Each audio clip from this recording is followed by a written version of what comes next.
Il y a un an, nous étions réunis ici pour célébrer une grande victoire, une grande réparation pour l'histoire de France, pour la République et sa mémoire, mais aussi pour le Parti communiste français et tous ses militants.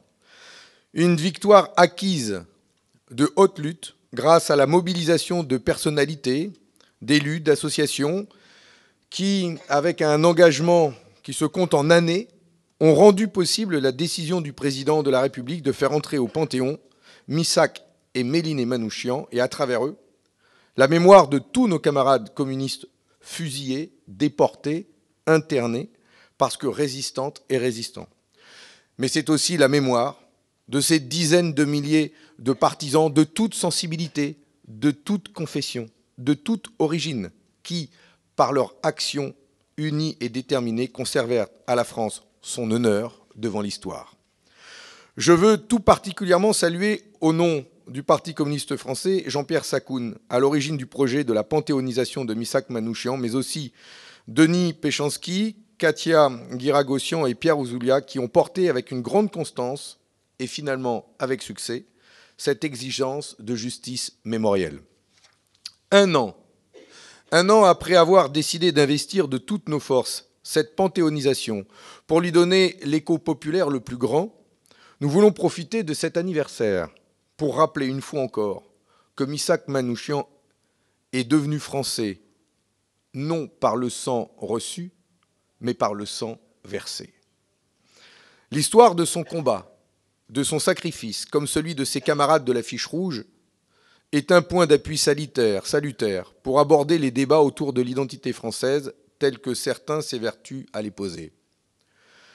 C'est ainsi l'occasion de réaffirmer haut et fort que la citoyenneté française n'est pas seulement une affaire de génétique, mais aussi de construction politique.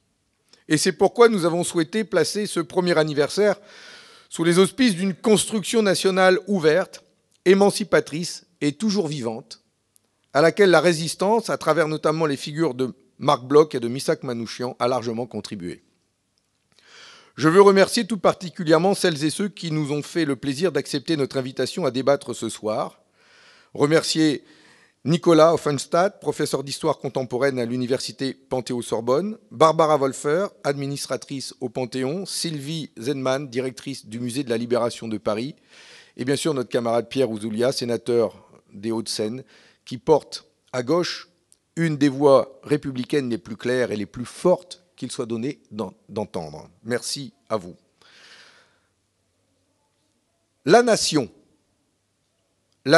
dans son lien avec le peuple, est née politiquement le 17 juin 1789, il y a près de 250 ans, le jour où les États généraux devinrent Assemblée nationale.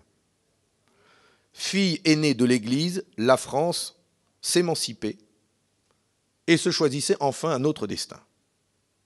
C'est pour nous l'acte de naissance.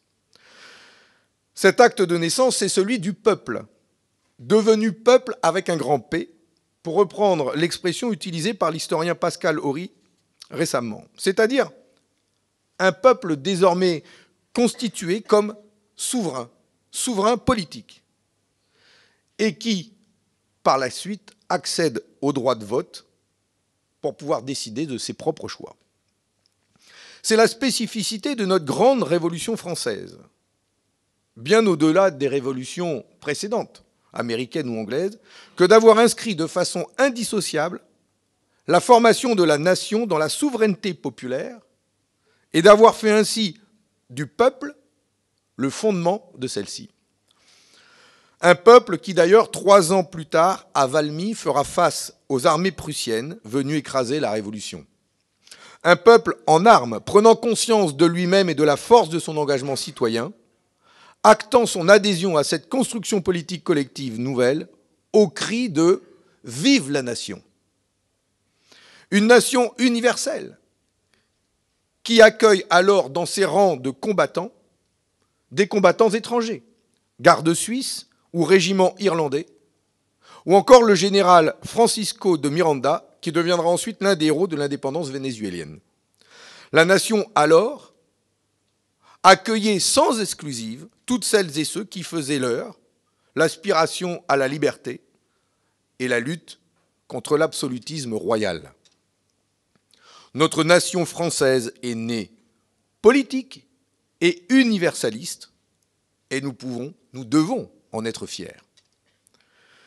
Après le 17 juin 1789, dont je viens de parler, c'est aussi un 17 juin, près d'un siècle plus tard, en 1881, que cette nation a peut-être vacillé pour la première fois sur ces principes de fraternité et d'égalité qui l'ont fondée, lorsque des immigrés italiens ont été pourchassés par la foule à Marseille pendant toute une semaine, coupables d'avoir sifflé l'hymne national au retour des troupes coloniales. L'historien Gérard Noiriel a très bien documenté dans ses travaux comment, à partir de cette date, la question de l'immigration s'est installée petit à petit au cœur du débat politique. Et comment s'est ouverte à ce moment-là, sous l'impulsion d'un député de la gauche radicale, Christophe Pradon, la voie de 150 ans de surenchère politique visant à transformer l'essence même de la nation républicaine en inscrivant dans son cœur les notions de discrimination et d'exclusion qui lui étaient restées jusqu'alors étrangères. Parcouru de tensions, de débats, instrumentalisé, l'idée de nation n'est ainsi jamais restée figée. Elle a été et demeure une addition vivante d'héritage culturel, d'expériences individuelles, de choix politiques, de combats politiques aussi. Et c'est l'objet du titre de notre soirée aussi. Faire nation. Faire nation suppose un processus actif, une action de fabrication jamais achevée, une interrogation perpétuelle, que nous allons d'ailleurs aborder ce soir. Et dans notre pays, cette interrogation, nous l'avons vu, elle est pour le peuple consubstantielle. Or, aujourd'hui, la nation, ce lien qui nous unit par-delà nos différences depuis plus de 250 ans, se retrouve menacé comme jamais, discrédité par toutes celles et ceux qui tentent de réduire la nation à un nationalisme rance et souvent guerrier. Notre nation, une nation qui a été déshonorée, salie par les traités de Maastricht et de Lisbonne, qui effacent les peuples et les nations européennes derrière une Europe de plus en plus fédérale, au seul service de la circulation des flux financiers. La nation, victime d'une mondialisation capitaliste qui perçoit à raison celle-ci comme un frein archaïque à la sacro-sainte circulation de ses capitaux et de ses marchandises. Voilà les attaques que nous voyons contre la nation, contre le peuple français. Pour la finance internationale, pour les grands groupes, il ne faut plus de frontières, plus d'impôts, plus de règles, et en finir enfin avec ces espaces démocratiques insupportables dont les peuples se sont dotés, comme le Parlement. Tout est fait pour priver définitivement les peuples de leur souveraineté, de leur paix majuscule, pour reprendre l'introduction de mon propos. Et au lieu de s'attaquer à cela, à ces sujets, ces choix politiques, ces traités qui ont effacé les nations, qui effacent les nations et les peuples, tout est fait pour fragiliser la nation, sa souveraineté, en pointant l'étranger du doigt et en disant que c'est l'étranger qui aujourd'hui fragilise la nation et met en danger le peuple. Pour la France et pour nous, communistes, nous voyons là le risque d'une bascule dangereuse. Et nous ne céderons pas. Et nous disons que oui, plus que jamais, il faut faire nation. Et vivre la nation comme source de progrès. Car elle constitue un outil démocratique aux mains d'un peuple souverain pour promouvoir la démocratie, l'égalité des droits, la fraternité humaine, pour promouvoir ses services publics, son industrie, ses conquêtes sociales, son agriculture, ses cultures, et la jouissance de tous nos droits. Comme l'ont fait les sans-culottes pour lutter contre la monarchie absolue de droit divin du roi de France, il nous faut aujourd'hui faire nation contre ceux qui, de l'intérieur et par calcul politicien, cherchent à la diviser et à l'affaiblir. Il nous faut faire nation contre le despotisme de la finance, contre le fédéralisme européen libéral, qui dissout les solidarités sociales, culturelles et politiques et dénie au peuple leurs identités et leurs droits fondamentaux. Il nous faut faire une nation positive, inclusive, saine d'esprit et chaude de cœur, pour reprendre les mots d'Ernest Renan. Avec Jaurès, avec tous les progressistes, les communistes ont toujours défendu l'idée d'une nation, communauté de citoyens libres et égaux, en droit et en devoir. Une nation républicaine, démocratique, avec un peuple pleinement souverain, capable de revendiquer collectivement son droit au bonheur et à l'émancipation. Et c'est là la meilleure protection, croyons-nous, face au nationalisme et à la guerre. Et c'est pour cela que je défends toujours avec passion la présence dans les meetings du Parti communiste français, dans nos manifestations, la présence du drapeau bleu-blanc-rouge aux côtés du drapeau rouge, pour marier le drapeau de la Révolution française avec celui des grandes conquêtes sociales et du mouvement ouvrier. Ils sont indispensables, indissociables. Et je serai toujours de ceux qui, avec Jaurès, célébreront les noces de la classe ouvrière avec la nation.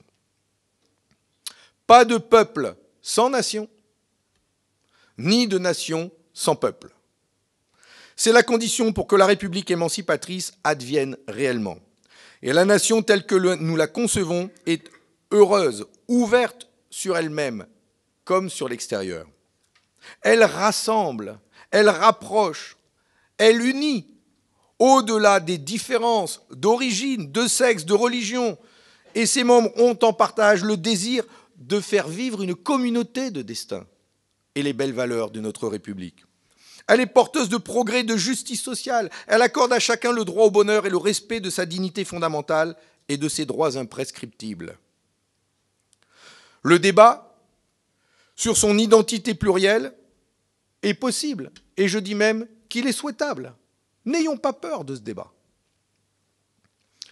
Et je peux dire qu'en ce moment à la télévision, nous en parlons beaucoup. Parfois, c'est un moyen détourné pour ne pas parler d'autre chose. Mais parlons-en. C'est quoi être français? Et la question nous est posée à nous, responsables politiques, tous les jours. Être français va au-delà du droit du sol et du droit du sang. Et dans ce débat qui agite la classe politique française, il est bon de rappeler à nos concitoyens et à tout le monde que le droit du sol est né justement de la Révolution française et de cette conception ouverte de la nation. Et que ce droit du sol a été abrogé une fois dans l'histoire de la République. Il a été abrogé par Pétain entre le 22 juillet 40 et le 24 mai 44 par un régime qui collaborait avec Hitler. Voilà ce qu'il advient quand on touche le droit du sol. Et c'est là que je fais le lien avec Missak Manouchian qui nous rassemble ce soir. Et c'est à partir de là que j'apporte cette réponse à la question que tout le monde pose. C'est quoi être français? Eh bien, être français, c'est le droit du sang, c'est le droit du sol, et c'est être citoyen aussi. C'est être citoyen et aimer à en mourir ce beau pays et cette belle République, comme Missak et ses camarades de la Fiche Rouge l'ont fait. C'est aimer ce peuple qui a été capable de soulever des montagnes, d'abolir la monarchie, de se libérer du nazisme, d'inventer les congés payés et la sécurité sociale. C'est l'aimer. L'aimer tout court, l'aimer pleinement, et aimer aussi en sachant que notre pays a aussi eu ses pages sombres, que nous devons relire, relire et relire pour ne jamais les oublier et ne jamais les revivre. Être français, c'est être Missak Manouchian, Joséphine Baker, Joseph Kessel, autant que Marie Curie. Simone Veil ou Aimé Césaire. Oui, être français, c'est aussi un acte de citoyenneté. Et pour l'illustrer, et pour conclure, je voudrais faire mien, faire nôtre, les mots de Marc Bloch dans L'étrange défaite, je cite, « La France demeurera la patrie dont je ne saurais déraciner mon cœur.